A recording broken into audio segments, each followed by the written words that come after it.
नमस्कार दोस्तों, स्वागत है आपका BMJ एकेडमी में।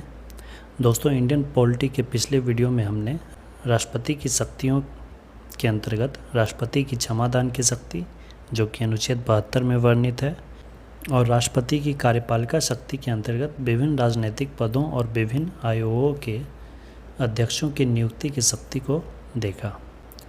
आज के इस वीडियो में हम राष्ट्रपति की विधायी शक्तियों के बारे में पढ़ेंगे।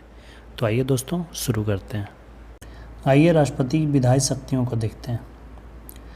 अनुच्छेद 111 के अनुसार किसी साधारण विधेयक को राष्ट्रपति एक बार पुनर्विचार के लिए वापस संसद में भेज सकता है। जब राष्ट्रपति किसी विधेयक को संसद में पुनर्विचार के लिए लौटाती है तो संसद उसमें संशोधन करे या ना करे, उसे लोकसभा और राज्यसभा में पुनः पारित करना पड़ता है, और पारित होने के बाद, और जब पारित हो जाएगा उसके बाद ही दोबारा राष्ट्रपति के पास मंजूरी के लिए भेजा जाता है।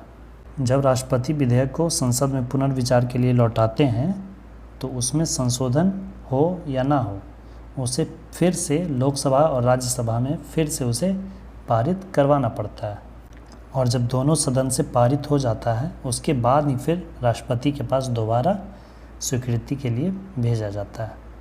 फिर दोबारा जब राष्ट्रपति के पास विधेयक को भेजा जाता है तो राष्ट्रपति विधेयक को मंजूरी देने के लिए बाध्य होते हैं, फिर वो स्वीकृति दे देते हैं, जिसके बाद वह विधेयक कानून बन जाता है। जब कोई विधेयक राष्ट्रपति के पास स्वीकृति के लिए आता है तो राष्ट्रपति उसे, यदि कोई विधेयक राष्ट्रपति के पास गया, राष्ट्रपति के पास शक्ति है कि उसे स्वीकृति दे सकता है। दूसरा, एक बार पुनर्विचार के लिए संसद भेज सकते हैं, और तीसरा कर सकते हैं स्वीकृति रोक सकते हैं। ना ही वो स्वीकृति देंगे और ना ही वो पुनर्विचार के लिए भेजेंगे, उस विधेयक को अपने पास सुरक्षित रख लेंगे। और कब तक सुरक्षित रखेंगे, अधिकतम दिनों की संख्या का कोई उल्लेख नहीं है। तो इस तरह से वो जो विधेयक होगा वो उनके पास ही रखा रह जाएगा, उनके पॉकेट में रखा रह जाएगा। इसे ही वीटो पावर कहा जाता है, राष्ट्रपति का वीटो पावर। यहाँ एक पॉइंट है कि 42वें संविधान संशोधन 1976 में राष्ट्रपति को विधेयक पर हस्ताक्षर करने के लिए, यानी स्वीकृति देने के लिए बाध्य कर दिया गया था। लेकिन बाद में जब 44वां संविधान संशोधन 1978 हुआ तो इसमें इस नियम को समाप्त कर राष्ट्रपति को बिल को एक बार पुनर्विचार के लिए संसद वापस भेजने का अधिकार दिया गया। अभी हमने पढ़ा राष्ट्रपति के पास जे बी वीटो पावर होता है, जिससे वो किसी विधेयक को अपने पास सुरक्षित रख सकता है, उसे स्वीकृति नहीं दे सकता है और ना ही पुनर्विचार के लिए भेज सकता है। लेकिन दो प्रकार के विधेयक ऐसे होते हैं जिस पे राष्ट्रपति ना ही वापस भेज सकते हैं और ना ही वीटो पावर उस पर कर सकते हैं। उन्हें प्रथम पहली बार में ही स्वीकृति देनी होगी। ये होता है एक धन विधेयक और दूसरा होता है संविधान संशोधन विधेयक। धन विधेयक जो होता है वो सिर्फ लोकसभा में पारित किया जाता है, राज्यसभा में पारित करने की आवश्यकता इसे नहीं होती है। और इन दोनों को राष्ट्रपति इसलिए पहली बार ही स्वीकृति देते हैं क्योंकि ये विधेयक लाने से पहले ही राष्ट्रपति की स्वीकृति ले ली जाती है।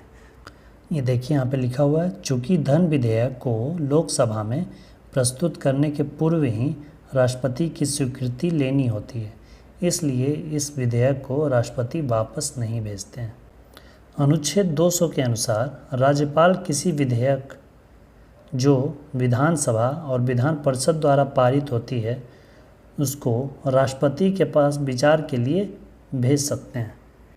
जिस तरह से संसद में कोई बिल पास करना होता है तो फिर राज्यसभा और लोकसभा से पास होकर वह राष्ट्रपति के पास जाता है, उसी तरह से राज्यों में विधानसभा और अगर विधान परिषद है तो उन दोनों जगह से पारित होकर फिर राज्यपाल के पास जाता है, और राज्यपाल अगर उस पर स्वीकृति दे देता है तो फिर वह कानून बन जाता है। लेकिन राज्यपाल अगर चाहे तो अनुच्छेद 200 के अनुसार किसी विधेयक पर स्वीकृति देने से पहले वह अगर चाहे तो राष्ट्रपति के पास उस विधेयक को विचार के लिए भेज सकता है।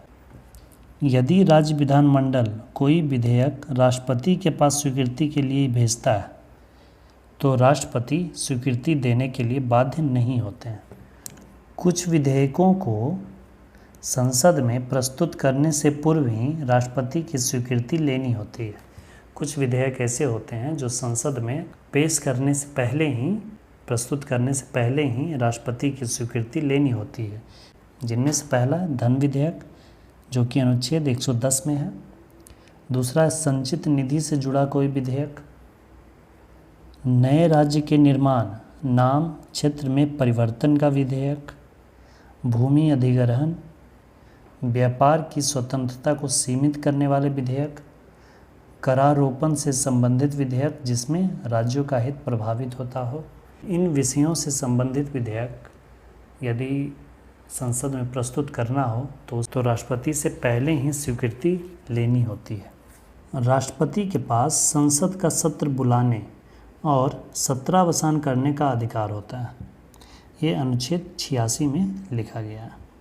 राष्ट्रपति वर्ष में कम से कम 2 सत्र बुलाने के लिए बाध्य होते हैं।